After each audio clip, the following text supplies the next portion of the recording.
জানিয়ে দিব এই মুহূর্তে পাওয়া নতুন আপডেট সংবাদ। আবু সাইদ হত্যা মামলায় আসামি সাবেক প্রোডাক্টর শরীফুল ইসলাম গ্রেপ্তার। এরপর সিলেটে মাস্ক পরে জয় বাংলা স্লোগান দিতে গিয়ে ছাত্রলীগের 2 নেতা আটক।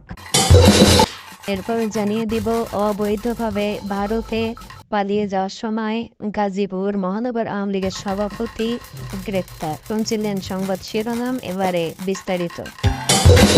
আবু সাইদ হত্যা মামলার এজাহারভুক্ত আসামি বেগম রোকেয়া বিশ্ববিদ্যালয়ে সাবেক প্রক্টর শরীফুল ইসলামকে গ্রেপ্তার করেছে police bureau of investigation PBI. এরপর সিলেটে মাস্ক পরে জয় বাংলা স্লোগানে ঝটিকা মিছিলের নেতৃত্বকারী নিষিদ্ধ সংগঠন ছাত্রলীগের 2 নেতাকে আটক করেছে র্যাব। সোমবার 18 নভেম্বর রাত 11:30টার দিকে নগরীর তোয়ালি থানা এলাকা থেকে আটক করা হয় তাদেরকে।